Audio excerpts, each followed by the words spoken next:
This video is not made for kids, it's for older fans and adults, so fuck off and enjoy the video.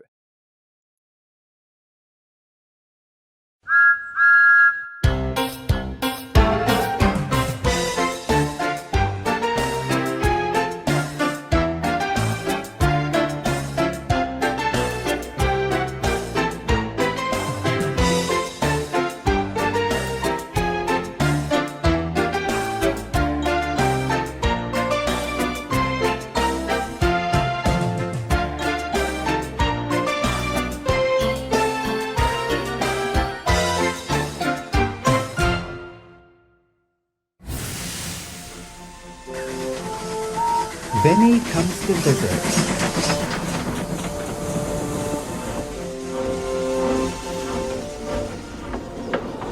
It was a busy, bustling day on the island of Sodor. Goods arrived night and day at the docks, and sometimes the engines work so hard that their axles ache. Ahoy there, shipmates! What's with all the stress you've been having? There's too much goods coming into the docks, Salty! Henry and I have been very busy with our goods trains. Our axles wouldn't stop aching. Cheer up, mateys. I'm sure the captain will get another engine to help us, like he did with Porter. That's right, Salty. But I was only brought here to help you out, with all the shunting, of course. We should talk to the Fat Controller and see if he'll get another big engine to help us for a while. Good idea, Murdoch. Let's go and talk to him right away.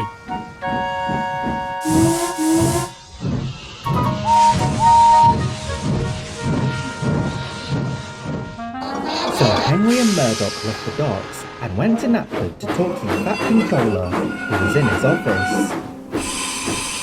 Sir, we need to talk to you. Murdoch and Henry, I thought you two were meant to be pulling heavy goods around the island.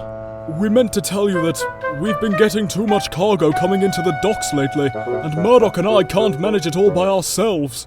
I understand that you two are having trouble with all these extra jobs, but I still can't seem to find any spare engines from the mainland. I've got so many engines on my railway, I can't decide on who should be your third wheel at this rate. We all do respect, sir, but you must think of something. Then an idea flew into Henry's funnel. Sir, why don't you borrow one of the engines that took part in the Great Railway Show? I'm sure you could find at least one foreign engine that can help us. Of course! Why didn't I think of it before? We need an engine that participated in the railway show that's strong enough to handle the heavy workload. Then it's settled. We'll go and tell the other engines about the news later this evening.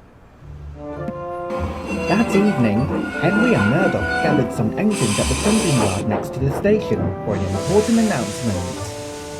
I hope it's something exciting! Cool your funnel, Percy. They're about to say something. As you're all aware, we've been getting a lot of goods coming into the docks lately. So, the Fat Controller is going to borrow one of the contenders from the Great Railway Show. Is he really? Wow, that's great news! But which engine will he borrow this time? I hope it's someone who took part in the shunting challenge. Or it could be someone who took part in the race where Gordon blew up his safety valve.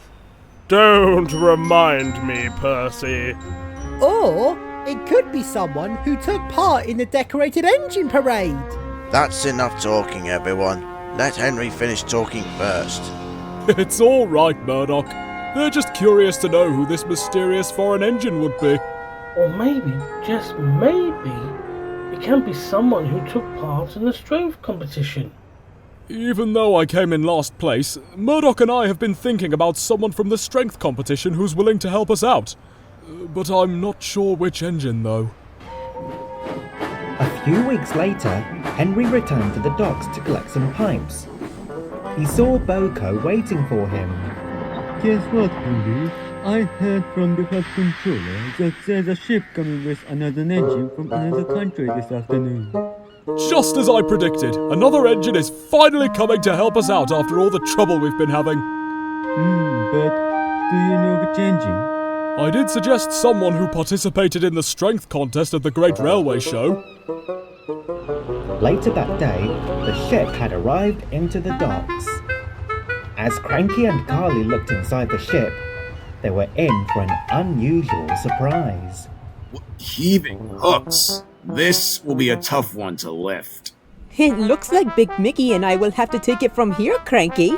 Besides, you've got to unload other things from the ship too, you know.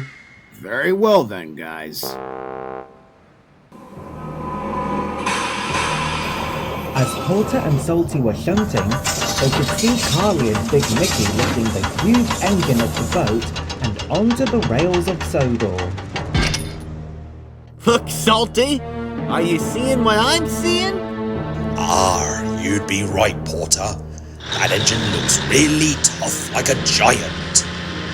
Hurry up, you slow cranes! Put me down this instant! You can't rush me if you're too heavy, Chuck.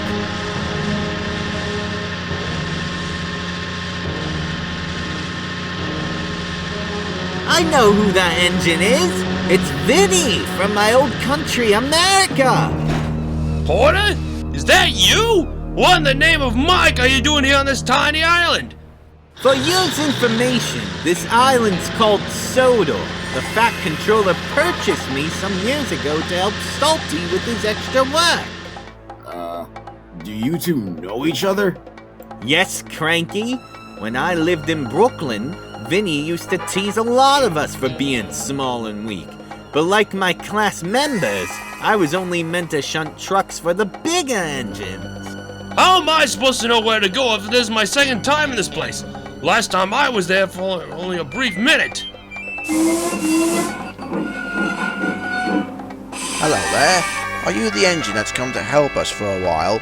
Well, technically Perfect. You're just the engine we need for the time being. Come on, let's get you to Knapford, where the other engines are waiting. Whatever.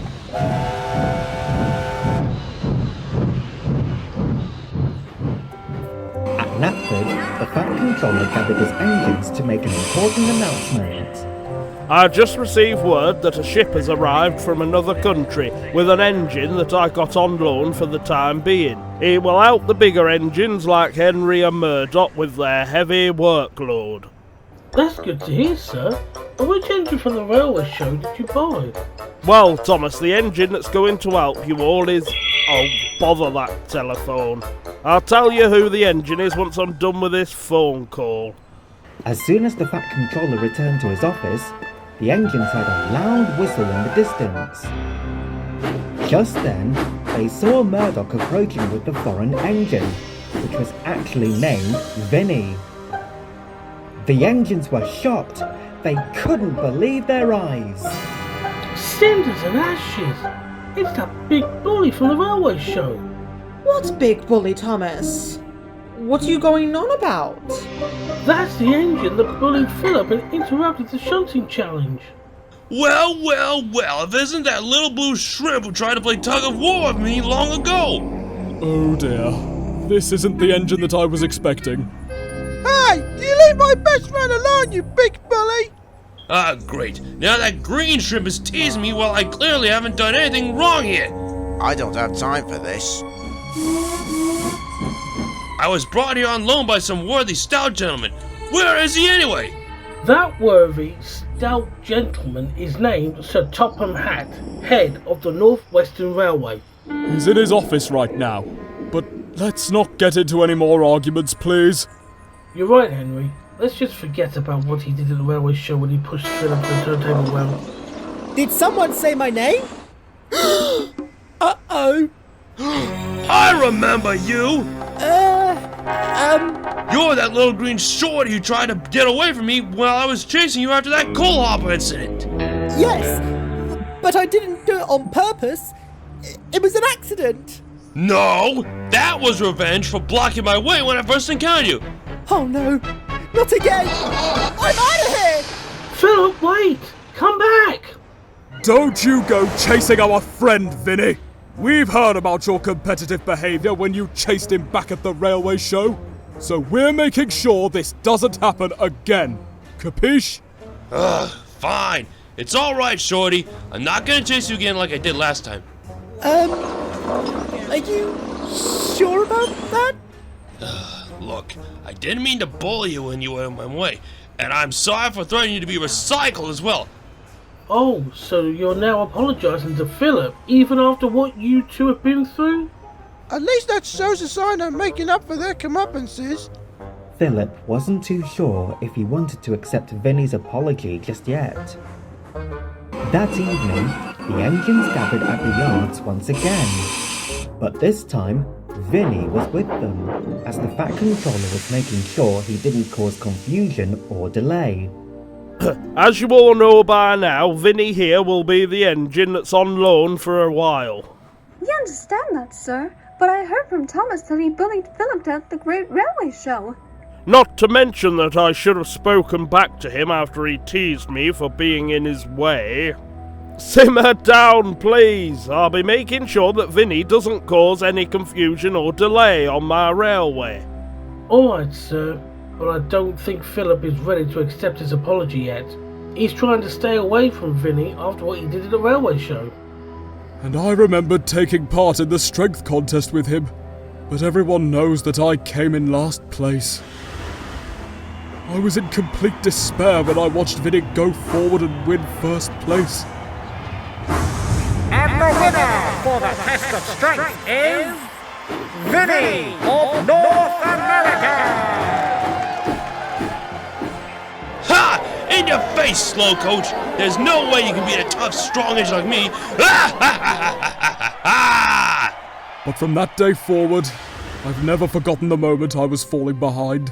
And now, he's come to help us on Sodor for a while. But I suppose beggars can't be choosers. Don't worry, Henry. At least it's all over now. Sir, where am I supposed to sleep tonight, or every other night while I'm here? Murdoch will take you to Knapford sheds, as they always have 1 or 2 spare berths for engines to sleep in. Come on, Vinnie, let's get you to Knapford sheds. I'm coming! So, Thomas, when do you think Philip will accept Vinnie's apology? I don't know, Percy. These things do take time, so we must make sure that it all goes well in the end. That night, Vinnie was parked inside Knapford sheds. Murdoch and the other engines were keeping him company. Thanks for letting me stay here during my visit. It does kind of remind me of the sheds I used to sleep in back home. Well, these sheds are meant to be for the other big engines like myself and Neville as well. Hello, Murdoch. Who's that big engine beside you? This engine is named Vinnie. He's come all the way from America to help us out for a while. That's good. At least we won't have to worry about all the extra loads we've been getting recently. I hope you have a good night's rest, Vinnie, so don't make any loud snores in your sleep. You got that? Ugh, alright, Murdoch. But Murdoch spoke too soon. As everyone fell fast asleep, Vinnie started making a lot of awful noises in his sleep. Oh dear, when will this snoring ever stop?